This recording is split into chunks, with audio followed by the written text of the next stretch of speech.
જે ટોપિક આજે આપણે ભણવાનો છે એ છે વિદ્યુત પ્રવાહ આધારિત વાહક તાર પર લાગતું ચુંબકીય બળ. અત્યાર સુધી આપણે જે કંઈ લેક્ચર્સ ભણ્યા એના અંદર કોઈ એક વિદ્યુત ભાર ઉપર લાગતા વિદ્યુતીય બળ, પછી ચુંબકીય બળ અને ત્યારબાદ છેલ્લા લેક્ચરની અંદર આપણે લોરેન્ટ્ઝ બળની ચર્ચા કરી. તો અત્યાર સુધી જે કંઈ આપણે ભણ્યા એમાં માત્ર ને માત્ર કોઈ એક વિદ્યુત ભાર ઉપર લાગતા બળની આપણે ચર્ચા કરી. અત્યારે આપણે મેળવવાનું છે આખા તાર ઉપર વિદ્યુત પ્રવાહ આધારિત તાર ઉપર લાગતું ચુંબકીય બળ. હવે આપણને વસ્તુનો ખ્યાલ છે પ્રકરણ નંબર 3 પ્રવાહ વિદ્યુત જ્યારે આપણે ભણ્યા ત્યારે એ વાત કરીએ કે વિદ્યુત પ્રવાહ જે છે એ શું છે, તો કે વિદ્યુત ભારોની ગતિ. એને આપણે વિદ્યુત પ્રવાહ કહીએ. એકમ સમયમાં કોઈ તારના આડછેદમાંથી પસાર થતા વિદ્યુત ભારોની સંખ્યાને અથવા તો વિદ્યુત ભારના જથ્થાને આપણે વિદ્યુત પ્રવાહ કહીએ. I q/t આવું સૂત્ર આપણે પ્રકરણ નંબર 3 માં છે ભણીને આવ્યું. હવે અહીંયા આગળ જ્યારે કોઈ એક તાર ને ચુંબકીય ક્ષેત્રમાં મૂકવામાં આવે અને એમાંથી વિદ્યુત પ્રવાહ પસાર થતો હોય, ખાસ કન્ડિશન આ છે, તો ત્યારે એના ઉપર કેટલું ચુંબકીય બળ છે લાગશે. બરાબર. બીજી એક વસ્તુ તમે થોડું વધારે ડિટેલમાં જોવા જાવ તો આ તારમાંથી વિદ્યુત પ્રવાહ ક્યારે પસાર થતો હોય, તો કે જ્યારે એ તારના બંને છેડા સાથે બેટરી કનેક્ટ કરી હોય અથવા અધર કોઈ આપણે સોર્સ જે છે એ એના સાથે કનેક્ટ કર્યો હોય. ધેટ મીન્સ કે તમે કંઈક સમ પોટેન્શિયલ તમે એને પૂરું પાડતા હો, એ તારની અંદરમાંથી જે વિદ્યુતભાર વાહકો છે, જે વિદ્યુતભારિત કણ છે, એને ગતિ કરવા માટે બાહ્ય કોઈ તમે વોલ્ટેજ આપો ત્યારે જ આ તારમાંથી વિદ્યુત પ્રવાહ છે પસાર થાય. ખાસ યાદ રહે કે તારમાંથી વિદ્યુત પ્રવાહ પસાર થતો હોય એવા જ સમયે એના ઉપર છે બળ લાગશે. બરાબર. કારણ કે જ્યારે વિદ્યુત પ્રવાહ પસાર થતો હોય ત્યારે જ એના અંદર વિદ્યુતભાર વાહકો છે એ એક જ દિશામાં ગતિ કરતા હોય. તો અહીંયા આગળ સૌપ્રથમ તો આ પ્રશ્ન તમને ક્યારેક 2 કે 3 માર્કની અંદર પૂછાતો હોય તો એની થિયરી પણ મેં આખી તમને લખી આપી છે. જે કઈ સૂત્રની તારવણી હશે આપણે આગળ કરીશું. સૌપ્રથમ તો અહીંયા જે આકૃતિ દોરી છે, સ્મોલ l લંબાઈ અને કેપિટલ A જેટલા આડછેદનું ક્ષેત્રફળ હોય એવો એક અહીંયા તાર બતાવ્યો છે કે જેના અંદરથી કેપિટલ I જેટલો વિદ્યુત પ્રવાહ છે પસાર થાય છે. અને ખાસ તમે અહીંયા જે મેં લખાણ લખ્યું છે એમાં તમે જોવા જાવ તો આગળ આપણે એવું લખ્યું છે કે ધારો કે આ તાર માટે વિદ્યુતભાર વાહકોની સંખ્યા ઘનતા સ્મોલ n છે. હવે આ જે ટોપિક છે આના અંદર આપણે પ્રકરણ નંબર 3 પ્રવાહ વિદ્યુતનું જે ચેપ્ટર છે એના અંદર તમે લોકો એક ટોપિક ભણ્યા હશો ડ્રિફ્ટ વેગ અને મોબિલિટી. તો એનો અહીંયા થોડા ઘણા અંશે છે એ ઉપયોગ આવશે. આ સંખ્યા ઘનતા સ્મોલ n જે છે આનો અર્થ શું થાય આમ તો તમે પ્રકરણ 3 માં જો ભણ્યા છો તો ખ્યાલ હશે. એ સિવાય અહીંયા હું તમને લખી દઉં કે ભાઈ સંખ્યા ઘનતા જે છે એના માટે લખાય કેપિટલ N/V. બરાબર. ધોરણ 11 ની અંદર પણ આપણે આ પ્રકારનો ઉપયોગ છે આવી ગયો છે. આનો અર્થ શું થાય? કેપિટલ N એટલે કે કુલ વિદ્યુતભાર વાહકોની સંખ્યા છેદમાં V તો કે એનું કદ. બરાબર. સંખ્યા ઘનતાને આ રીતે વ્યાખ્યાયિત કરી શકાય કે તારના એકમ કદ દીઠ વિદ્યુતભાર વાહકોની સંખ્યાને સંખ્યા ઘનતા કહે છે, જેનો એકમ થશે મીટર ઉપર -3 ઘાત. બરાબર. સંખ્યા ઉપર n નો તો કોઈ એકમ નહીં આવે, કદનો એકમ મીટર ક્યુબ, અંશમાં જશે એટલે માઈનસ થઈ જશે ઘાત. તો આ જે છે એ સંખ્યા ઘનતા છે. હવે જો તમે જાણતા હો કે કદ જે છે, મારે ધારો કે આ તારનું કદ લખવું હોય, અહીંયાથી અહીંયા સુધીની જે લંબાઈનો તાર છે આ તાર, આનું કદ આપણે લખવું હોય તો એના માટે આપણે લખી શકાય લંબાઈ એને ગણાય એનું ક્ષેત્રફળ. તો આ સૂત્રને આપણે લખી શકીએ સ્મોલ n બરાબર કેપિટલ N છેદમાં V. V એ કદ દર્શાવે છે અને કદ બરાબર લખી શકાય ક્ષેત્રફળ એને ગણાય લંબાઈ. અને આમાંથી જો કેપિટલ N ને કરતા બનાવો તમે તો થશે સ્મોલ n a n. એ રીતે આપણે સમીકરણ નંબર 2. તો આ કેપિટલ N શું દર્શાવે છે તો કે તારમાંથી પસાર થતા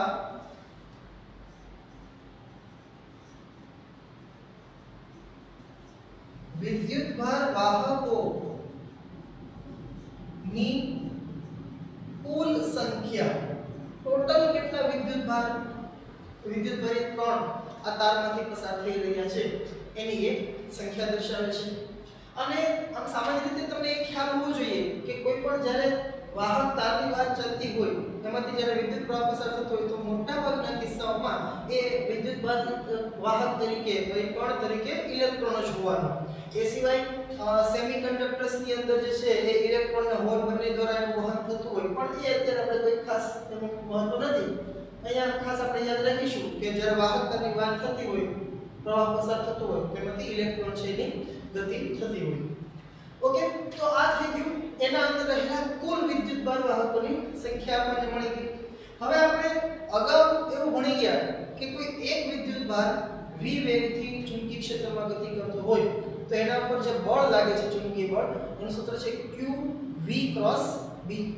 પણ અહીંયા આગળ આપણા પાસે કોઈ એક વિદ્યુતભાર નથી, બરાબર? અહીંયા આપણે કેપિટલ N એટલે શક્ય છે કે લાખ 2 લાખ, બરાબર, કોઈ પણ સંખ્યામાં ટૂંકમાં એક કરતા વધારે સંખ્યામાં અહીંયા આપણી પાસે વિદ્યુતભાર વાહકો એટલે કે વિદ્યુતભારિત કણોની સંખ્યા છે। તો અહીંયા હું લખી શકું કે આ વાહકો પર લાગતું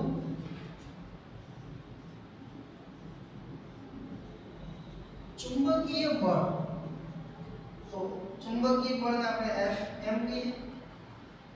તો Fm બરાબર જો આપણી પાસે સૂત્ર છે q v ક્રોસ b, પણ આ તો માત્ર કોઈ એક જ કણ હોય એના ઉપર લાગતા ચુંબકીય બળની વાત છે।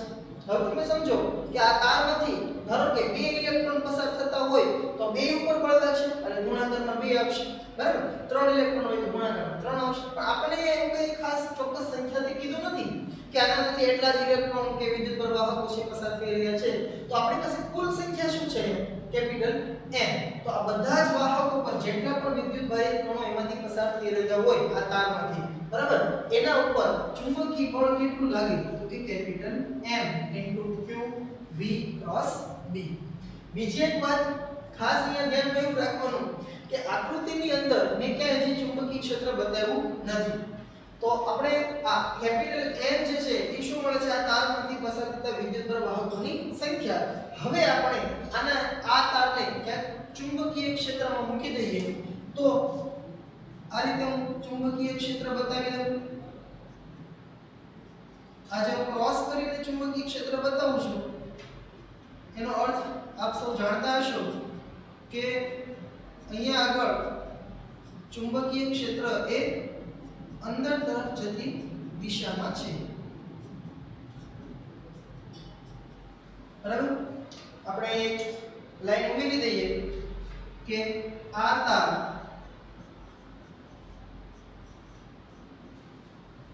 b જેટલા ચુંબકીય ક્ષેત્રમાં મૂકેલ છે। તો આ એક મુદ્દો જરા ઉમેરી દઈએ। તો હવે આ તારને આપણે ચુંબકીય ક્ષેત્રમાં મૂકી દીધો છે, એ તારની અંદરથી બધા વિદ્યુતભારો છે ગતિ કરી રહ્યા છે, બરાબર?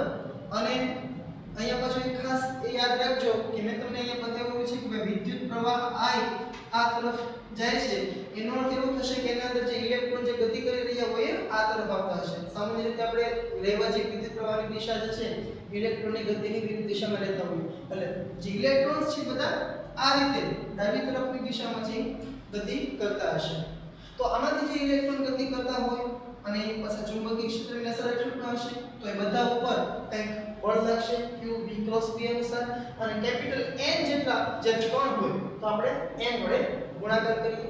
હવે આ કેપિટલ N ની કિંમત સમીકરણ 2 પરથી મૂકીએ તો આપણે લખી શકીએ કેપિટલ N ની જગ્યાએ લખાય small n a l q v cross b। આ સમીકરણમાંથી હું v જે વેગ છે એને બહાર લઈ લઉં તો અંદર તરફ મારે કોઈ સદિશ રાશિ એટલે કે આ લંબાઈને અંદર જવા દેવી પડશે। Small n a q v આ v બહાર લઈ લઈએ તો અંદર રહેશે l ક્રોસ b। આ l ની જે દિશા છે એ પ્રવાહની દિશા તરીકે આપણે લઈશું। હવે અહીંયા આગળ તમારે પ્રકરણ 3 ના એક સૂત્રનો ઉપયોગ થશે NaQV। આ જે સૂત્ર છે આના બરાબર લખી શકાય વિદ્યુત પ્રવાહ I બરાબર ત્યાં આગળ સૂત્ર તમારે એવું છે n a e q ની જગ્યાએ ઇલેક્ટ્રોનનો વીજભાર અને v જે છે ત્યાં v d પ્રત્યયમાં d લખેલો છે ડ્રિફ્ટ વેલોસિટી માટેનો પણ ટૂંકમાં f a q v આના બરાબર આપણે અહીંયા લખીએ વિદ્યુત પ્રવાહ I તો તેથી Fm બરાબર I L ક્રોસ B આના જગ્યાએથી જે વિદ્યુત પ્રવાહ I L ક્રોસ B તો આ જે સૂત્ર છે એ આપણને L લંબાઈનો તાર કે જેમાંથી I જેટલો વિદ્યુત પ્રવાહ પસાર થઈ રહ્યો હોય એને જ્યારે B જેટલા ચુંબકીય ક્ષેત્ર મૂકવામાં આવે તો એના ઉપર લાગતા ચુંબકીય બળનું સૂત્ર આપે છે બરાબર આ જે તાર છે એના ઉપર લાગતા ચુંબકીય બળની દિશા એ આપણે ફરી વખત અહીંયા આગળ કઈ રીતે મેળવી શકીએ તો કે ક્રોસ ગુણાકાર કોનો છે તો કે IL અને B બરાબર L ની જે દિશા તમે લેવાની છે એ વિદ્યુત પ્રવાહની દિશામાં જ આપણે લઈએ હું તમને એક ઉદાહરણ આપી દઉં ધારો કે આપણા પાસે કોઈ એક આ રીતે એક તાર છે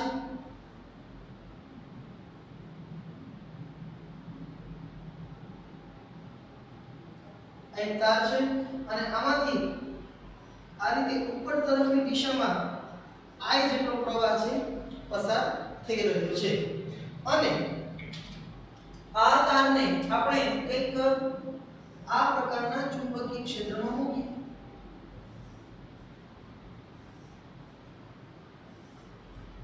બરાબર તો આ ચુંબકીય ક્ષેત્ર છે B એના અંદર એક તાર મૂકેલો છે આપણે આ રીતે ઊભો અને એમાં ઉપર તરફની દિશામાં વિદ્યુત પ્રવાહ છે પસાર થાય છે તો આ તાર ઉપર લાગતા ચુંબકીય બળની દિશા કઈ દિશામાં આના પર બળ લાગશે એ કઈ રીતે મેળવી શકાય તો કે IN ક્રોસ B એટલે કે IN સદિશ અને B સદિશનો આપણે સદિશ ગુણાકાર ક્રોસ પ્રોડક્ટ કરવાનો છે અને અગાઉના લેક્ચર્સ ની અંદર આપણે કોઈ બે સદિશનો સદિશ ગુણાકાર કરવાથી જે પરિણામી સદિશની દિશા હોય એના માટે આપણે જમણા હાથના અંગૂઠાનો નિયમ શીખ્યા છે કઈ રીતે આપણે કરીશું તો કે IL અચ્છા IL એટલે વિદ્યુત પ્રવાહની દિશા તો અહીંયા ઉપર તરફ છે તો જે પહેલો સદિશ હોય એની દિશામાં તમારા જમણા હાથના આંગળા રાખીશું આપણે અને આંગળા વળે ત્યારે બીજા સદિશ તરફ વળવા જોઈએ અહીંયા આગળ વિદ્યુત પ્રવાહ ઉપર છે તો જમણા હાથના આંગળા હું આ રીતે રાખી શકું જુઓ જરા વિદ્યુત પ્રવાહની દિશામાં છે પણ આ વસ્તુ ખોટી થશે શા માટે ખોટી છે કારણ કે જો હું આંગળા વાળું તો એ આમ મળશે બરાબર બીજો સદિશ કોણ છે B તો B સદિશ જે દિશામાં હોય એ દિશામાં આંગળા વળવા જોઈએ B છે આમ છે ચુંબકીય ક્ષેત્ર અને જો હું આમ રાખું તો આંગળા આમ વળે એટલે એ દિશામાં વળતા નથી તો આ ખોટું છે તો હવે શું કરીશું તો કે આમ રાખશું આંગળા જે છે વિદ્યુત પ્રવાહની દિશામાં છે અને આ જ્યારે વાળો ત્યારે જો ચુંબકીય ક્ષેત્ર તરફ જાય છે તો આ વસ્તુ આપણી સાચી છે ને IL ક્રોસ B જ્યારે તમે કરો તો અંગૂઠો છે અંદર તરફ આવે છે બરાબર એનો અર્થ એવો થયો કે આ તાર પર જે ચુંબકીય બળ લાગશે ક્યાં છે તો કે અંદર તરફ છે બરાબર આ જ સિદ્ધાંતનો ઉપયોગ કરી અને તમે ધોરણ 10 ની અંદર આ જ ચેપ્ટર લગભગ વિદ્યુત પ્રવાહની ચુંબકીય અસરો આવું જ એક પ્રકારનું નામ છે આ જે પ્રકરણ ભણ્યા એના અંદર તમારે મિક્સચર પછી મોટર બરાબર જે પાણીની મોટર ને બધું ચાલે છે તો મિક્સચર આપણે જે ઘરે વાપરીએ છીએ તો એ બધાની અંદર કેવું મિકેનિઝમ હોય છે એ બધું આ સિદ્ધાંત ઉપર જ કાર્ય છે એમાં થતું હોય છે બરાબર તો આ એક નાનકડો એવો પ્રશ્ન છે વિદ્યુત પ્રવાહ આધારિત વાહકતાને ચુંબકીય ક્ષેત્રમાં મૂકો તેના પર લાગતા બળનું સૂત્ર તારવો 2 કે 3 માર્કમાં તમને પ્રશ્ન પૂછાઈ શકે આ પ્રશ્ન અને આ ટોપિકના આધારે આપણા પાઠ્યપુસ્તકની અંદર સ્વાધ્યાયમાં એક બે પ્રશ્નો પૂછાયેલા છે ઉપરાંત એક ઉદાહરણ પણ પૂછેલું છે તમે લોકો અત્યારે આ વિડિયોને પોઝ કરી તમારી બુકમાં ઉતારી લો ત્યાં સુધી હું એ પ્રશ્નોની રકમ છે બોર્ડ પર લખી દઉં સારું તો આપણે જે ટોપિક જોયો વિદ્યુત પ્રવાહ આધારિત વાહકદાર હોય એને જ્યારે ચુંબકીય ક્ષેત્રમાં મૂકવામાં આવે એના પર લાગતા ચુંબકીય બળનું સૂત્ર આપણે કહ્યું F IL + B હવે એના આધારે પાઠ્યપુસ્તકના સ્વાધ્યાયની અંદર સ્વાધ્યાયમાં એક છઠ્ઠો દાખલો અને પછી પાંચમો દાખલો એ આ ટોપિક આધારિત પૂછેલા છે સોલ્વ કરીએ આપણે પહેલા તો આ છઠ્ઠા પ્રશ્ન પર જઈએ તો 3 સેન્ટીમીટર લંબાઈના તારમાંથી 10 એમ્પીયરનો વિદ્યુત પ્રવાહ પસાર થઈ રહ્યો છે તો આપણને જે આપેલું છે એમાં સૌપ્રથમ તો લંબાઈ આપી છે L 3 સેન્ટીમીટર અને મિત્રો તમે જાણતા હશો કે આપણે એસઆઈ એકમ પદ્ધતિમાં જ્યારે ફેરવીએ તો સેન્ટીમીટરને મીટરમાં કન્વર્ટ કરશું તો અહીંયા આવશે ગુણાકારમાં 10 ની પાવર -2 મીટર 10 એમ્પિયરનો વિદ્યુત પ્રવાહ તો I બરાબર 10 એમ્પિયર જેને એક સોલેનોઇડમાં તેની અક્ષને લંબ રૂપે મૂકેલો છે એ વસ્તુનો શું અર્થ થાય આપણે હમણાં જોઈએ સોલેનોઇડની અંદર ચુંબકીય ક્ષેત્ર 0.27 ટેસ્લા છે તો આપણને ચુંબકીય ક્ષેત્ર આપી દીધું છે B 0.27 ટેસ્લા તો આ તાર પર કેટલું ચુંબકીય બળ લાગતું હશે હવે જુઓ સૌપ્રથમ તો તાર પર લાગતું ચુંબકીય બળ તાર પર લાગતું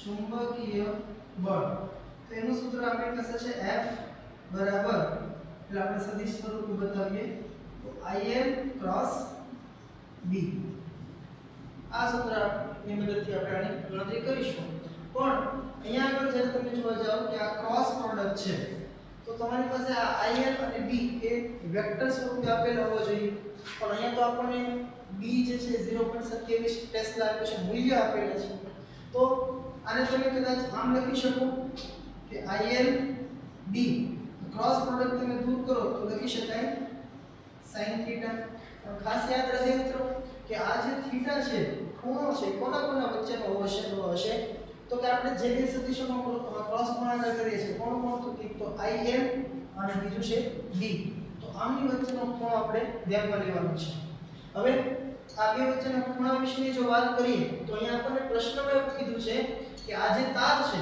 એને એક સોલેનોઇડમાં તેની અક્ષને લંબ રૂપે મૂકેલો છે આ એક ખૂબ અગત્યનું વાક્ય છે આનો આ જ પ્રશ્ન બરાબર તમને આ પાઠ્યપુસ્તકની અંદર આ રીતે આપેલો છે આનો આ જ પ્રશ્ન માત્ર થોડો કેવા ચેન્જીસ થી તમને જો પૂછાય જાય એમાં કંઈક આવું લખી નાખે કે સોલેનોઇડમાં તેની અક્ષને સમાંતર જો તારને મૂક્યો હોય તો જવાબ બદલાઈ જશે એ શું જવાબ આવે એની આપણે ચર્ચા કરીએ સૌપ્રથમ તો સોલેનોઇડની જો વાત કરીએ તો ધોરણ 10 ની અંદર સોલેનોઇડની જે પ્રાસ્તાવિક માહિતી તમે મેળવીને આવ્યા છો સોલેનોઇડ જે છે તે આ પ્રકારે બતાવે આપણે આ પ્રકરણની અંદર પણ સોલેનોઇડ વિષયનો અભ્યાસ છે કરવાના છીએ પણ અત્યારે માત્ર સોલેનોઇડની સંખ્યા તમને ખ્યાલ હોય સર્પિલ આકારે જ્યારે કોઈ વાહક તારને ગુચવા સ્વરૂપે વાળવામાં આવે તેવી રચનાને આપણે સોલેનોઇડ કહીએ સોલેનોઇડ જે છે એમાંથી આપણે વિદ્યુત પ્રવાહ પસાર કરતા હોઈએ આ રીતે બરાબર તો એક પ્રવાહ છે આ રીતે ઉજળામાંથી પસાર થઈ રહ્યો છે એટલે અહીંથી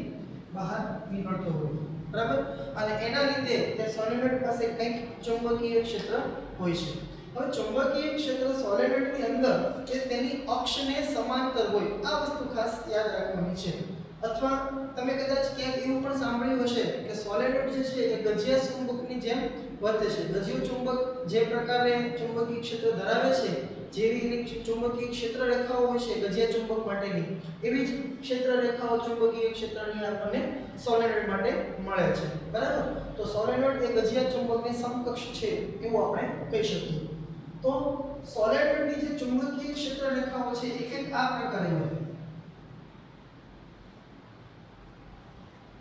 એટલે હું ત્રણ ચુંબકીય ક્ષેત્ર રેખા જ બતાવું છું બાકી વધારે હોઈ શકે તો અહીંયા આગળ ખાસ મિત્રો આપણે યાદ એ રાખવાનું કે સોલેનોઇડનું જે ચુંબકીય ક્ષેત્ર છે એ તેની અક્ષને સમાંતર હોય છે તો અહીંયા આગળ ચુંબકીય ક્ષેત્ર છે એ આપણે આ રીતે બતાવીએ તો ચુંબકીય ક્ષેત્ર x અક્ષની દિશામાં છે એવું કહી શકીએ હવે તમે પ્રશ્નમાં જુઓ કે આ તારને આપણે સોલેનોઇડમાં તેની અક્ષને લંબ રૂપે મૂકેલો છે બરાબર સોલેનોઇડની જે અક્ષ છે એને લંબ રૂપે આપણે અહીંયા તારને મૂકવાનો છે તો સોલેનોઇડની અક્ષ આ થશે એને લંબ રૂપે તાર મૂકો તો તાર જે છે કદાચ આ રીતે હોઈ શકે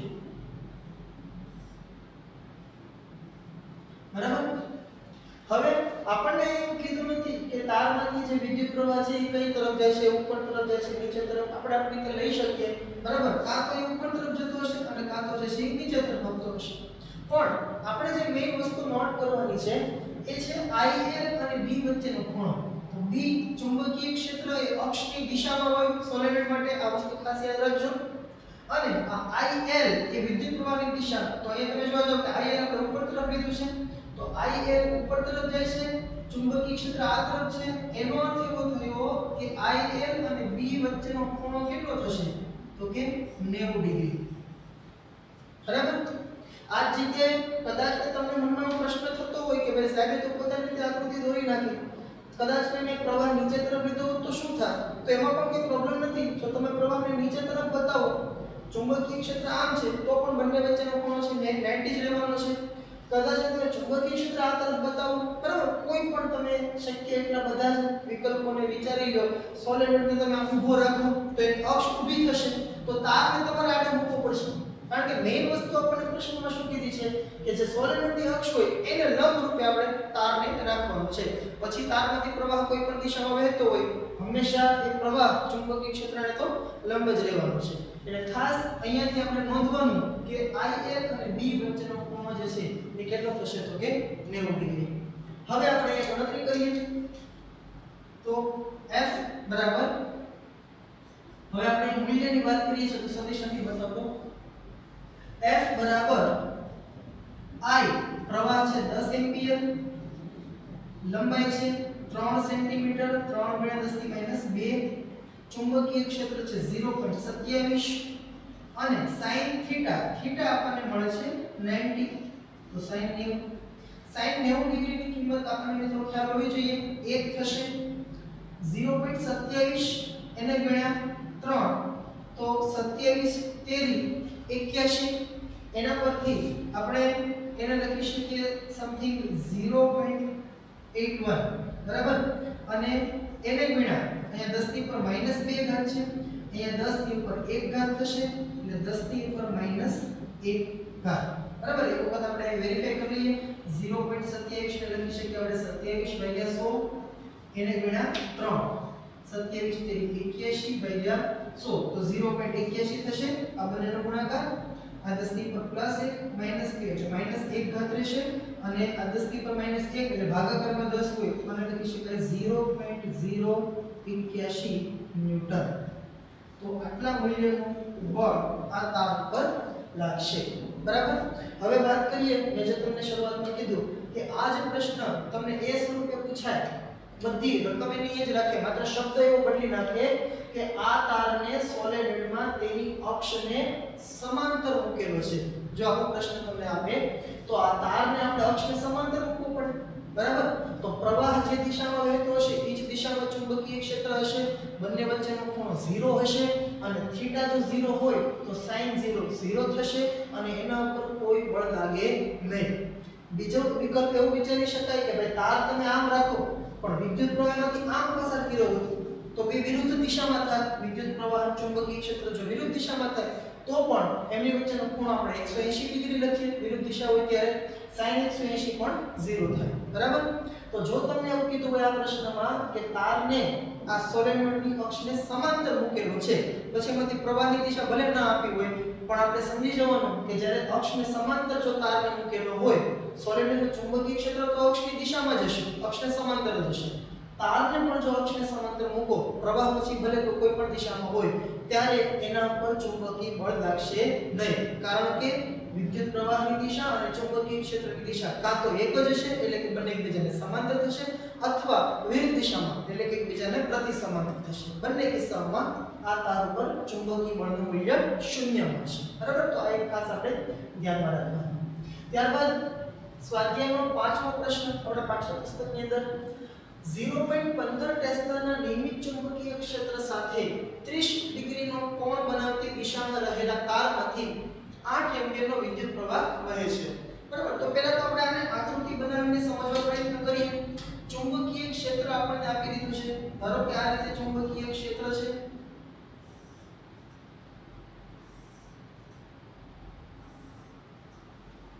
આ કોઈ એક ચુંબકીય ક્ષેત્ર છે B બરાબર 0.15 ટેસ્લા, બરાબર. આપણને કોઈ ચુંબકીય ક્ષેત્રની દિશા પ્રશ્નમાં આપી નથી, આપણે ખાલી સમજવા માટે કોઈ પણ દિશામાં ચુંબકીય ક્ષેત્ર છે બતાવી શકીએ. હવે શું કહે છે કે આ ચુંબકીય ક્ષેત્ર સાથે 30 ડિગ્રીનો કોણ બનાવતી દિશામાં એક તાર છે અને એમાંથી 8 એમ્પિયરનો પ્રવાહ છે વહે છે. ચુંબકીય ક્ષેત્ર ધારો કે આમ છે તો તાર કદાચ થોડોક આમ ક્રોસમાં પડ્યો છે આ રીતે,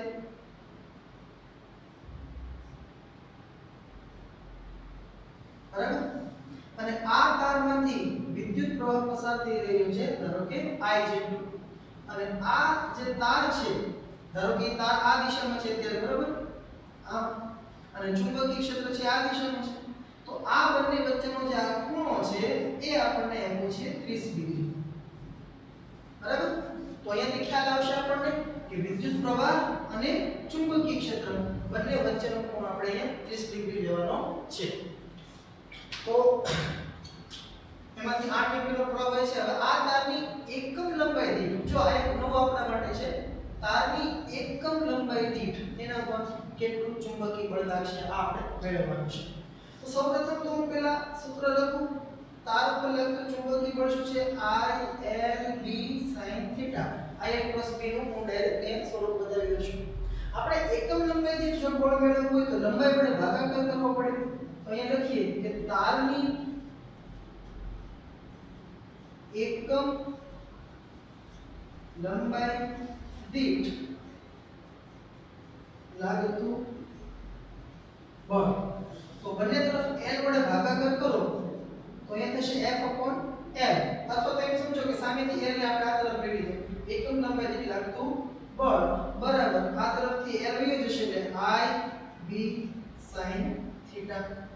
I એટલે વિદ્યુત પ્રવાહ 8 એમ્પિયર, B ચુંબકીય ક્ષેત્ર 0.15 અને sin θ છે 30 ડિગ્રી છે, તો sin 30 બરાબર 8 0.15 ને લખી શકાય 15/100 અને sin 30 ની કિંમત થાય 1/2. સાદું પક્ષે 2 એકા 2, 2 ગુણ્યા 4 8 થશે, 4 એકા 4, અથવા તો આપણે આ 4 ને છેદથી ઉડાડવાનું લેવા દઉં, 4 ગુણ્યા 15 60 થશે અને ભાગ્યા 100, 60/100, 0 0 કેન્સલ, 6/10 એટલે આપણને જવાબ મળશે એકમ લંબાઈ દીઠ લાગતું બળ 0.6 ન્યૂટન.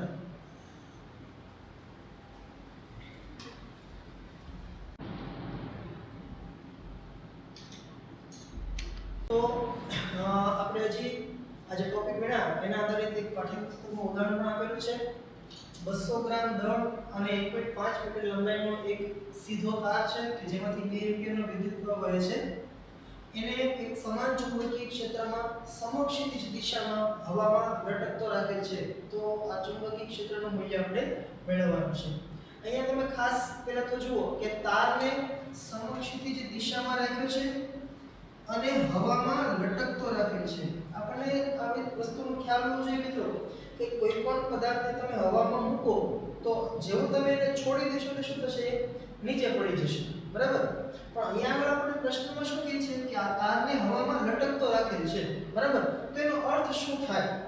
જો ધારો કે આ એક તાર છે, સમક્ષિતિજ દિશામાં આપણે આ તારને રાખીએ. જો આ તારને આપણે સીધું રાખીને આપણે મૂકી દઈએ તો સીધો નીચે પડી જ જવાનો છે.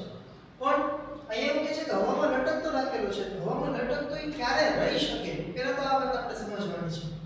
જો આ જે તાર છે એનું ધારો કે દળ હોય એમ આપણે દળ આપી દીધું છે, જો કે 200 ગ્રામ. તો આપણને ખ્યાલ છે કે આ તાર પર ગુરુત્વાકર્ષી બળ નીચે તરફ જે છે એ mg લાગવાનું છે અને આ બળના લીધે એ તાર છે નીચે પડી જાય. પણ હવામાં લટકતો રાખેલો છે એનો અર્થ એવો થાય કે જેટલું વજન પણ લાગે છે એટલું જ કંઈક બીજું બળ એને ઉધ્વ દિશામાં લાગતું હોવું જોઈએ. હવે ઈ બળ કયું છે? તો કે ઉપર આપણે પ્રશ્નમાં જરા ધ્યાન આપીએ તો એવું કીધું છે કે તારમાંથી વિદ્યુત પ્રવાહ વહે છે, 2 એમ્પિયરનો પ્રવાહ, અને એને કંઈક ચુંબકીય ક્ષેત્રમાં રાખેલ છે. તો જ્યારે તારમાંથી પ્રવાહ પસાર થતો હોય અને ઈ તારને તમે ચુંબકીય ક્ષેત્રમાં રાખો એટલે F = IL + B જેટલો એના ઉપર ચુંબકીય બળ લાગે. અને આ ચુંબકીય બળ જો ઉધ્વ દિશામાં હોય ઉપરાંત બંને સરખા હોય, અહીંયા જો ચુંબકીય બળ દર્શાવું આના પર ધારો કે ચુંબકીય બળ ઉપર તરફ લાગે F બરાબર IL B sin થીટા, બરાબર IL cos B હોય. જો આ બંને બળ સરખા હોય, ગુરુત્વાકર્ષણ બળ જેટલું હોય એટલું જ ચુંબકીય બળ હોય, તો અને તો જ આ તાર એ હવામાં લટકતો રહી શકે, બરાબર. બીજા વિકલ્પો તમે વિચારો કે ધારો કે mg વધારે હોય અને ચુંબકીય બળ ઓછું હોય તો તાર નીચે પડી જાય. જો ચુંબકીય બળ વધારે હોય તો તાર છે હવામાં ઉપર જશે, પણ આપણને એ પ્રશ્નમાં કીધું છે કે હવામાં લટકતો રાખેલ છે, મતલબ એ પોતાની જગ્યાએ સ્થિર રહેશે. અને આવી પરિસ્થિતિમાં વજન બળ અને ચુંબકીય બળ એ સમાન મૂલ્યના હોવા જોઈએ. બીજી એક વાત કે અહીંયા તાર છે સમક્ષિતિજ દિશામાં રાખેલું છે, તો ધારો કે કંઈક આ દિશામાં આમાંથી વિદ્યુત પ્રવાહ છે પસાર થાય છે, આમ લઈ શકાય અથવા તો આમ લઈ શકાય. આપણી સરળતા ખાતર આપણે અત્યારે મેં પ્રવાહ છે આ તરફ એટલે કે ધન x અક્ષની દિશામાં લીધું છે. હવે ચુંબકીય ક્ષેત્ર જે છે એ આને લંબ રૂપે હોય એવું આપણે અહીંયા લઈશું, કારણ કે જો ચુંબકીય ક્ષેત્રને આ દિશામાં લઈએ પ્રવાહની દિશામાં તો એના પર ચુંબકીય બળ લાગે છે નહીં, આ તરફની દિશામાં લ્યો તો પણ કોઈ ચુંબકીય બળ લાગે નહીં, બરાબર. એટલે આપણે એવું માનીએ કે અહીંયા આગળ જે ચુંબકીય ક્ષેત્ર છે એ કંઈક આ રીતે છે,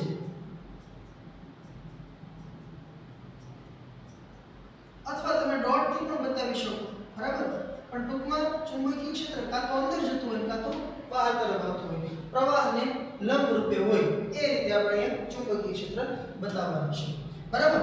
તો આટલી વસ્તુની વાત પહેલા તો આપણને ક્લિયર થઈ કે ભાઈ ચુંબકીય બળ ઉપર તરફ લાગવું જોઈએ અને જે છે વજન બળ એ નીચે તરફ લાગવું જોઈએ. એક વખત આપણે ચેક કરી લઈએ અહીંયા ચુંબકીય બળ ઉપર લાગશે કે નહીં. જો પ્રવાહ આમ છે એટલે આ IL થઈ ગયું અને B જે છે ક્યાં છે અંદર તરફ છે, તો IL ક્રોસ B જો છે તો અંદર તરફ ચુંબકીય ક્ષેત્ર હોવું જોઈએ તો જ બળ એના ઉપર લાગે, બરાબર. આ જગ્યાએ જો ચુંબકીય ક્ષેત્રનો બહાર તરફ બતાવો તો પ્રવાહ મારે આમ બતાવવો પડશે, બરાબર. પ્રવાહ IL ક્રોસ B ચુંબકીય ક્ષેત્ર બહાર આવતું તો એના પર બળ છે ઉપર લાગે, બરાબર. તો અત્યારે ઉપર તરફ ચુંબકીય બળ લાગવા માટે મેં અત્યારે પ્રવાહ અને ચુંબકીય ક્ષેત્રની દિશા આ રીતે બતાવી છે. ઓકે, તો હવામાં લટકતો રહે તાર એનો અર્થ કે આ બંનેના મૂલ્ય સરખા હોવા જોઈએ, ઉપરાંત પ્રવાહ અને ચુંબકીય ક્ષેત્ર એકબીજાને લંબ હોય એટલે અહીંયા sin 90 છે 1 થઈ જશે. તો આપણે એવું કહી શકીએ કે જો તાર પર લાગતું ચુંબકીય બળ અને ગુરુત્વાકર્ષી બળ અથવા તો આપણે એના માટે શબ્દ વાપરીએ છે વજન બળ, બરાબર. તો ચુંબકીય બળ અને વજન બળ સમાન હોય અને અથવા તો સમાન અને પરસ્પર વિરુદ્ધ દિશા, બરાબર. ચુંબકીય બળ પાછું નીચું લાગતું હોય તો એ હવામાં ન રહી શકે, તો પરસ્પર વિરુદ્ધ દિશાઓમાં હોય તો જ તે હવામાં રહી શકે, બરાબર. તો તેથી અહીંયા આપણે લખીએ ચુંબકીય બળ ILB sin 90 છે 1 લઈ લો એટલે ખાલી ILB લખું અને એના બરાબર હોવું જોઈએ વજન બળ mg. આપણે અહીંયા ચુંબકીય ક્ષેત્ર B નું મૂલ્ય મેળવવાનું કીધું છે, તો B ને કરતા બનાવીએ તો B બરાબર આ IL સામે તરફ છેદમાં જશે તો mg ભાગ્યા IL કિંમતો મૂકીએ તો તેથી ચુંબકીય ક્ષેત્ર B બરાબર m, દળ આપ્યું છે આપણને 200 ગ્રામ, એને કિલોગ્રામમાં ફેરવીએ એટલે 10 ની પાવર -3 ઘાત ઇન્ટુ g, g નું મૂલ્ય આપણને ખ્યાલ છે મિત્રો 9.8 ભાગાકારમાં I વિદ્યુત પ્રવાહ છે 2 એમ્પિયર અને L લંબાઈ આપી છે 1.5 મીટર. સાદુરૂપ આપો તમે તો અહીંયા થઈ જશે 2 અને અહીંયા થઈ જશે 100, બરાબર.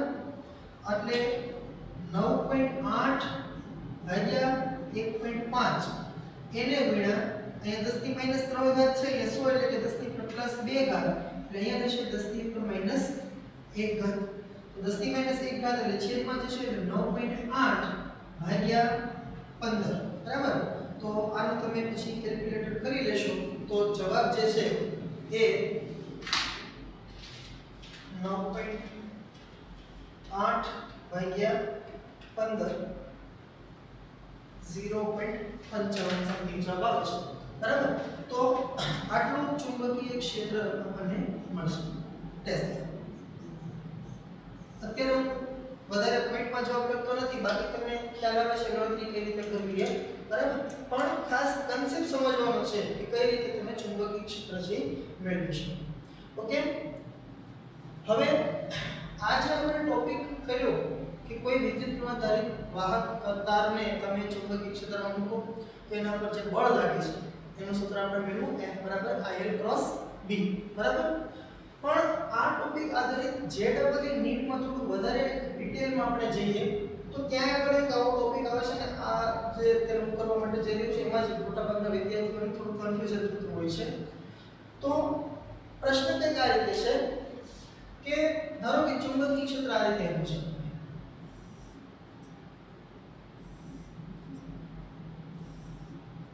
બરાબર।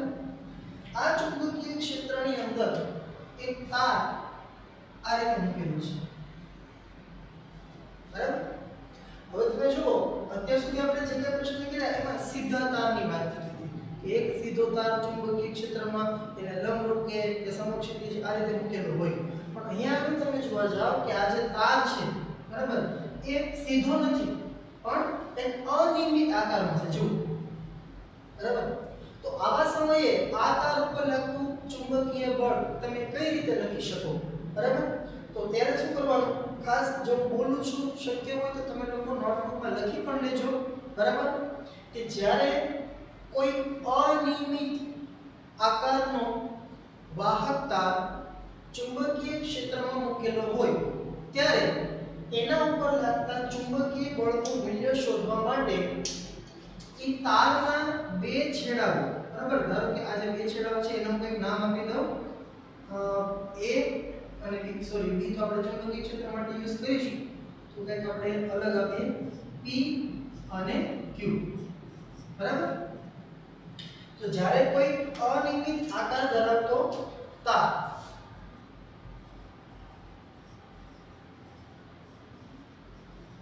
અનિયમિત આકારનો વાહક તાર ચુંબકીય ક્ષેત્રમાં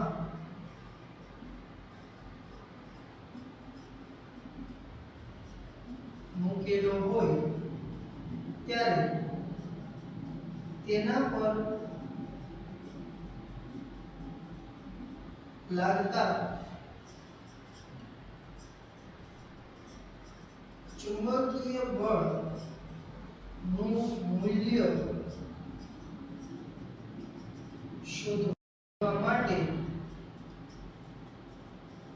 તારના બંને છેડાને જોડતી સીધી રેખા દોરો અને ત્યારબાદ તેનો B ને લંબ ઘટક L તરીકે લેવો।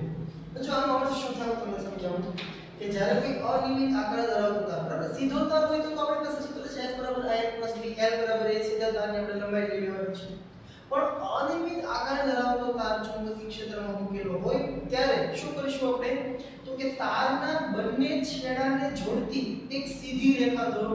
તો અહીંયા આગળ આ તારના જે બે છેડાઓ આપણે બતાવ્યા છે P અને Q એમને જોડતી રેખા આપણે બતાવીએ તો કંઈક આ રીતે થશે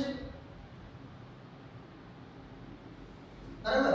આ P થી Q ને જોડતી એક સીધી રેખા આપણે બનાવીએ, પછી શું કહે છે કે દોરો અને ત્યારબાદ તેનો B ને લંબ ઘટક L તરીકે લેવો બરાબર। તો તમે જોવા જાવ કે આ જે છે એ PQ આ સીધી રેખા છે એના બે ઘટક આપણને મળે। આમ જોવા જાવ તો ચુંબકીય ક્ષેત્રની દિશા છે આ તરફ, એમની વચ્ચેનો ખૂણો ધારો કે હોય θ, તો આ તરફ એનો કયો ઘટક થશે? જો તમે આ બધી વાત છે એ ધોરણ 11 ની અંદર સદિશમાં ભણી લેવા છો, અહીંયાથી તમે લંબ દોરો એટલે આ જે ભાગ મળે એને હું લખી શકું p q cos થીટા, કારણ કે એ આ અક્ષ સાથે થીટા જેટલો ખૂણો બનાવે છે. અને આ તરફ જો તમે આમ લંબ દોરો, બરાબર, તો આટલો જે ભાગ મળે આ એને આપણે બોલીએ pq sin થીટા. તો pq cos થીટા વાળો ભાગ છે ક્ષેત્રની દિશામાં છે અને pq sin થીટા વાળો ભાગ છે ક્ષેત્રને કેવો છે? લંબ છે, બરાબર. તો આપણે l તરીકે શું લેવાનું? pq sin theta.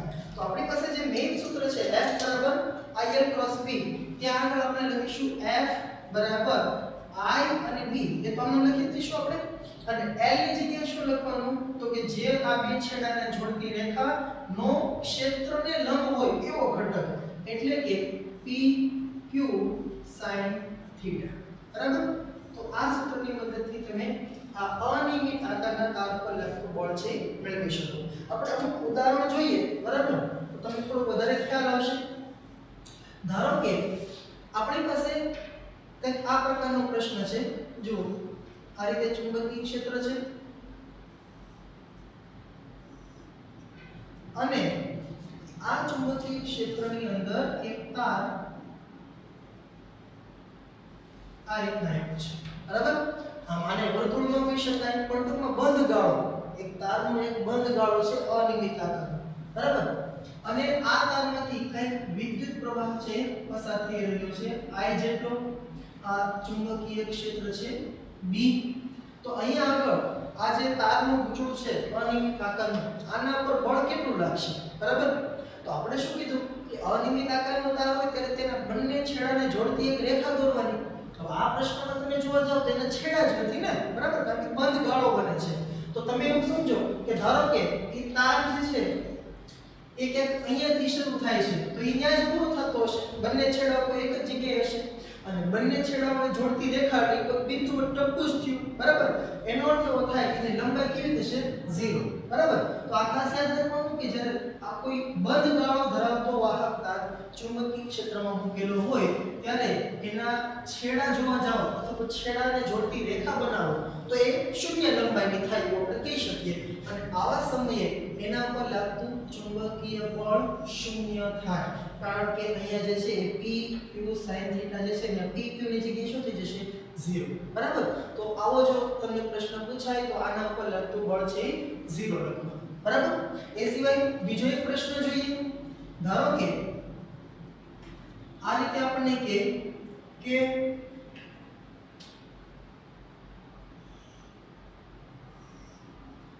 x અક્ષ અહીંયા છે y અક્ષ. હવે અહીંયા આગળ ચુંબકીય ક્ષેત્ર આ રીતે આપ્યું છે.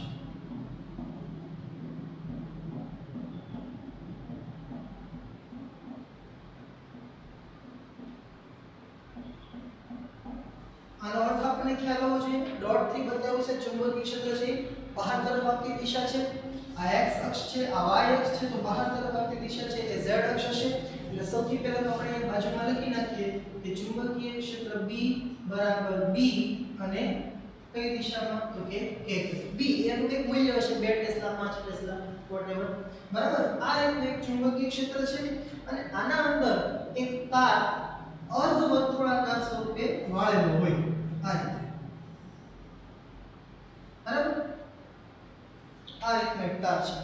તમને એમ કહેવામાં આવે, ધારો કે હું આમ થોડું વધારે રકમ સારી બનાવું તો એમ કે ભાઈ આ તારની લંબાઈ છે 2 મીટર છે, બરાબર. હવે આ તારને આપણે કે જેની ત્રિજ્યા 30 સેન્ટીમીટર હોય એવા અર્ધવર્તુળાકાર સ્વરૂપે વાળીએ તો તમે જોવા જાવ કે l બરાબર ભલે 2 મીટર ગયું અહીંયા, બરાબર, પણ આ જે અર્ધવર્તુળ બનાવ્યું છે એની ત્રિજ્યા કેટલી છે? તો કે 30 સેન્ટીમીટર, બરાબર. ત્રિજ્યા તો તમને ખ્યાલ હશે, આ અહીંયાથી લઈને અહીંયા સુધીનું જે અંતર છે એ થશે ત્રિજ્યા r, બરાબર. અને આ અંતર પણ થશે r. રેડી? તો હવે જો તમને આવો પ્રશ્ન આપે અર્ધવર્તુળાકાર સ્વરૂપે એક 2 મીટર લંબાઈનો તાર છે એને આપણે આ રીતે અર્ધવર્તુળાકાર આકારમાં જે છે ગોઠવેલો છે, તો હવે આના ઉપર કેટલું બળ લાગતું હશે? જો અહીંયા જે મેં ન્યુમેરિકલ વેલ્યુઝ જે લીધી છે એ તમને સરળતા ખાતર લીધી છે, બરાબર. એ કોઈ પણ હોઈ શકે. તો આના ઉપર લાગતું બળ કેટલું હશે? તો શું કરીશું આપણે? અનિયમિત આકારનો તાર છે એટલે એના બે છેડાઓ ક્યાં છે પહેલા તો એ જુઓ અને એમને જોડતી એક રેખા આપણે બનાવીએ. તો અહીંયા આગળ આ તારના બે છેડાઓ આ થશે, આ P અને આ થશે Q. હવે આ બંને છેડાઓને જોડતી રેખા બનાવીએ એટલે એ થશે PQ, બરાબર? અને ઈ રેખાનો આપણે કેવો ઘટક લેવાનો? તો કે ચુંબકીય ક્ષેત્રને લંબ હોય એવો ઘટક.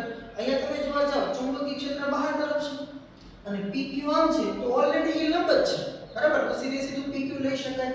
એટલે અહીંયા આગળ આપણે શું કરીશું કે ભાઈ આ તાર ઉપર લાગતું ચુંબકીય બળ, આમાંથી પસાર થતો વિદ્યુત પ્રવાહ ધારો કે I આપેલો હોય, I B અને PQ. અહીંયા તો સીધું PQ લઈ શકાશે, રેખાખંડ PQ, કારણ કે ચુંબકીય ક્ષેત્રને લંબ છે અને એનું મૂલ્ય શું છે? 2r જેટલું. ખ્યાલ આવે છે ને? આટલું r અને આ પણ r, એટલે 2r જેટલું એનું મૂલ્ય થશે. પણ અહીંયા જે ખાસ અગત્યની વસ્તુ, અહીંયા 2r લખી દઈએ. હવે અહીંયા પ્રવાહની જે કે તમને કિંમત આપી હોય ચુંબકીય ક્ષેત્ર ત્રિજ્યા બધી કિંમતો આપણે અહીંયા લખી દઈશું. પણ મેઈન વસ્તુ કે આના ઉપર જે વિદ્યુત પ્રવાહ આ જે બળ લાગે છે ચુંબકીય બળ એ કઈ દિશામાં હશે, બરાબર? તો એ દિશા કઈ રીતે મેળવવાની? તો આપણી પાસે જે મેઈન સૂત્ર છે IL ક્રોસ B. તો IL પ્રવાહ છે આમ છે જોવો છે, બરાબર? એટલે IL ની દિશા આપણે I કેરેટ લઈશું ક્રોસ B. ચુંબકીય ક્ષેત્ર ક્યાં છે? બહાર તરફ છે, માટે K કેરેટ. તો I ક્રોસ K ફરી વખત I J K. I cross K કરશો આપણે વિષમ ગણિત ચાલીએ છે એટલે માઈનસ J આવશે.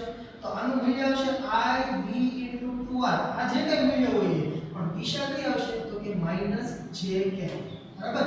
એટલે કે આ તાર ઉપર આમ નીચે તરફ ઋણ y અક્ષની દિશામાં છે બળ લાગશે, બરાબર? મૂલ્યથી કાંઈ આપણે અત્યારે મહત્વનું નથી. મૂલ્ય તો જે કાંઈ હોય તમને આપેલા છે પ્રમાણે તમે નથી કરી શકશો. પણ મેઈન વસ્તુ જે સમજવાની છે એ કંઈક આ છે કે ભાઈ અનિયમિત આકારનો તાર હોય તો શું કરવું, બરાબર? એ સિવાય ધારો કે તમને આજ હજુ આ પ્રશ્ન કદાચ આ રીતે પણ આપણને પૂછી શકાય. જો y અક્ષ, x અક્ષ, હવે આના અંદર ચુંબકીય ક્ષેત્ર આ રીતે છે.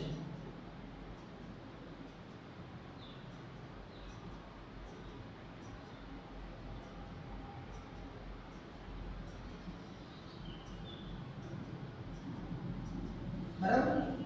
આ ચુંબકીય ક્ષેત્રની અંદર જે પેલો તાર છે એક આ રીતે ગોઠવેલો છે.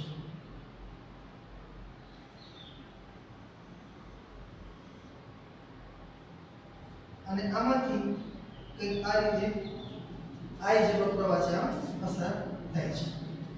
આના ઉપર લાગતું બળ કેટલું છે, બરાબર? તમે જુઓ એક તરંગ સ્વરૂપે આ તારને મેં ગોઠવેલું છે, બરાબર? આ લંબાઈ જે છે તે ધારો કે આપણે કહી દઈએ કે લેમ્ડા છે, બરાબર? એટલે લેમ્ડા તરંગની લંબાઈ કહીએ. એ તમને કોઈ મૂલ્ય આપેલું હોય તો આના ઉપર લાગતું ચુંબકીય બળ કેટલું હશે? મૂલ્ય અને દિશા ખાસ આપણે મેળવવાની છે. તો આ તાર ઉપર લાગતું ચુંબકીય બળ જો તમે મેળવવા જાઓ તો સૌથી પહેલા તો શું કરીશું? એના બે છેડા જો અહીંયા આગળ છે, આ છે P અને આ છે Q. એમને જોડતી રેખા બનાવો તમે. એમને જોડતી રેખા થશે આ, બરાબર? પહેલા તો આપણે ચેક કરવાનું ચુંબકીય ક્ષેત્ર લંબ છે કે નહીં. જો લંબ હોય તો સીધી સીધી એને લંબાઈ લઈ લેવાની, ન હોય તો એનો લંબ ઘટક કરવાનો. તો એ તમે જોવા જાવ કે આ PQ જે છે એ ચુંબકીય ક્ષેત્ર લંબ છે, કારણ કે PQ x અક્ષની દિશામાં છે અને જે પ્રવાહની દિશા આમ છે, બરાબર? અને ચુંબકીય ક્ષેત્ર ક્યાં છે? ક્રોસ કરેલ છે, મતલબ કે અંદર તરફ છે. તો ચુંબકીય ક્ષેત્ર અંદર જાય છે અને PQ આ દિશામાં છે, બંને એકબીજાને લંબ છે. તો આપણે અહીંયા ડાયરેક્ટ લખી શકીશું કે આના ઉપર લાગતું ચુંબકીય બળ બરાબર I પછી ચુંબકીય ક્ષેત્ર કેટલું હતું કે B જેટલું અને PQ, કારણ કે એટલું લંબ જ છે અને PQ ની લંબાઈ કેટલી છે? તો કે લેમ્ડા જેટલી. એટલે I B લેમ્ડા. હવે જો વાત કરીએ કે આ બળની દિશા કઈ હશે તો પ્રવાહ કઈ દિશામાં છે? તો કે I k ક્રોસ ચુંબકીય ક્ષેત્ર કઈ દિશામાં છે? અંદર તરફ છે. આ x y અંદર તરફ હોય તો ઋણ z કહીએ એટલે કે -k. પહેલા તો I ક્રોસ k જોવા જાવ તો માઈનસ z થાય અને એક માઈનસ આનું છે એટલે પ્લસ થઈ જશે. I b લેમ્ડા અને પ્લસ jk એની દિશા હશે. એટલે કે આ જે આપણે તરંગ સ્વરૂપે જે તાર બેઠો છે એના પર બળ જે છે ઉપર તરફ ધન y અક્ષની દિશામાં લાગશે. બરાબર. હવે આ જ પ્રશ્ન કઈક હજી આ રીતે પણ પૂછાય. જુઓ જરા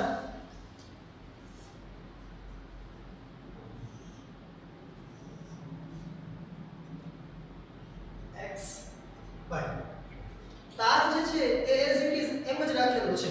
બરાબર. આ રીતે આ બિંદુ છે B, આ બિંદુ છે Q અને એમની વચ્ચેનું અંતર છે લેમ્ડા. બરાબર. હવે અને એમાંથી પસાર થતો વિદ્યુત પ્રવાહ I. બરાબર. આ રીતે વિદ્યુત પ્રવાહ છે એમાંથી પસાર થાય છે આ રીતે B વિશે ઉતરીને Q સુધી જાય છે. હવે આ તારને ધારો કે કંઈક આ પ્રકારના ચુંબકીય ક્ષેત્રમાં મૂકેલો હોય. જો આ બંને પ્રશ્નોને હવે ખાસ ધ્યાનમાં રાખજો. આ પ્રશ્નને જોજો તમે. અહીંયા આગળ PQ એ x અક્ષની દિશામાં આપણે લીધું, લેમ્ડા જેટલી લંબાઈ છે, ચુંબકીય ક્ષેત્ર અંદર છે. બરાબર. આ પ્રશ્ન તમે જોવા જાવ એના જેવો જ લાગે છે પણ જવાબ અલગ છે. શા માટે?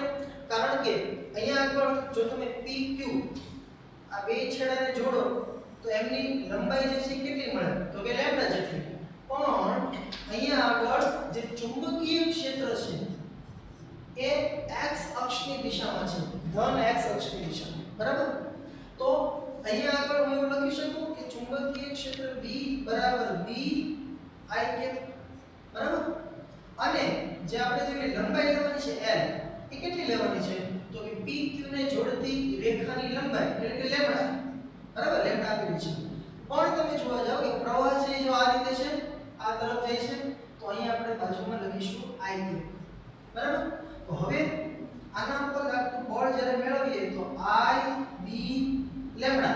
બરાબર. લંબાઈ ચુંબકીય ક્ષેત્ર પ્રવાહનો ગુણાકાર તો કરવાનો છે, પણ હવે જે ક્રોસ ગુણાકાર કરવાનો છે કોનો કોનો? IL cross B. IL એટલે કે લંબાઈની જે દિશા છે, પ્રવાહની જે દિશા છે એ છે IL ક્રોસ ચુંબકીય ક્ષેત્રની દિશા છે IL. I ક્રોસ I 0 થશે. એટલે આવા સમયે આ જે પ્રશ્ન છે એમાં આ તાર ઉપર પરિણામી ચુંબકીય બળ 0 થશે.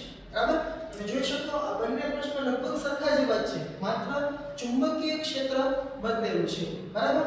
તો જવાબ છે બદલાઈ જશે. અને હજી આ પ્રશ્નમાં કદાચ ને આવું થાય, જો હું ડાયરેક્ટ અહીંયા લખી દઉં છું કે ચુંબકીય ક્ષેત્ર ધારો કે આમ આપેલું છે.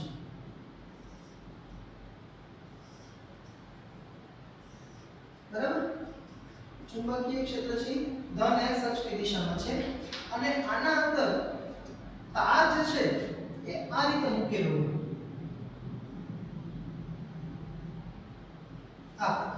બરાબર.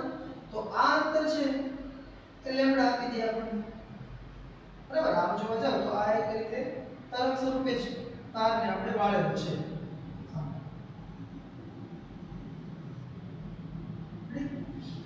અને આમાંથી વિદ્યુત પ્રવાહ છે આ રીતે પસાર થાય છે. તો તમે જોવા જાવ કે આ છેડો છે P, આને કહીશું આપણે Q, અને આ PQ ને જોડતી રેખા તમે દોરો તો એની લંબાઈ કેટલી થશે? તો કે લેમ્ડા જેટલી. પ્રવાહ છે આમ નીચે આવે છે તો અહીંયા આગળ આપણે આના ઉપર લાગતું બળ, જો આ કિસ્સામાં કેટલું બળ લાગશે એની ગણતરી કરીએ તો F બરાબર I B લંબાઈ તરીકે લઈશું આપણે લેમ્ડા. અને જો દિશાની વાત કરીએ તો IL વિદ્યુત પ્રવાહ છે નીચે તરફ જાય છે અને નીચે તરફની દિશાને આપણે ઋણ y અક્ષ એટલે કે -j કેપ વડે બતાવીએ અને ચુંબકીય ક્ષેત્ર ધન x અક્ષની દિશામાં છે ક્રોસ I કેપ. જે ક્રોસ I ફરીવાર તમે જો વિષમગણી દિશા છે k કેપ ખરું પણ માઈનસ આવશે એટલે આના ઉપર લાગતું બળ I B lambda j cross I - k cap અને એક માઈનસ અહીંયા છે એટલે આ થઈ જશે +k કેપ. તો આ જે તાર છે એના પર લાગતું બળ +k કેપ એટલે કે ધન z અક્ષ દિશામાં બહાર તરફ આના ઉપર બળ છે ચુંબકીય બળ છે લાગતું છે. બરાબર. તો આ રીતે આપણે અહીંયા આજનો આ ટોપિક છે પૂરો કરીએ. પ્રવાહ આધારિત વાહક તારને તમે ચુંબકીય ક્ષેત્રમાં મૂકો તો એના પર લાગતું ચુંબકીય બળ સૂત્ર પેલા સિમ્પલ છે F = IL × B. પણ જો આ પ્રકારના પ્રશ્ન આવે કે તારની અનિયમિત આકારમાં મૂકેલો હોય તો ત્યારે તમે શું કરશો એ ખાસ તમારે ધ્યાનમાં રાખવાનું છે. ડબલ નીટમાં આ વસ્તુ છે કામમાં આવે છે. Thank you.